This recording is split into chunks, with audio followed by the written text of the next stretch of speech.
This thing is an absolute piece of shit. It barely cycles. A pump shotgun that barely cycles. You gotta load it a certain way too.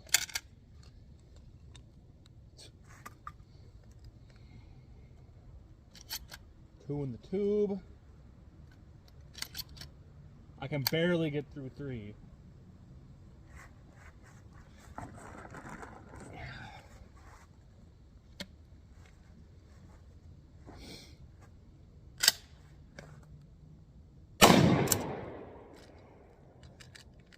First jam, that's cool.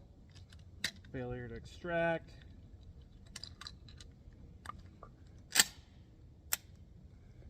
Light strike.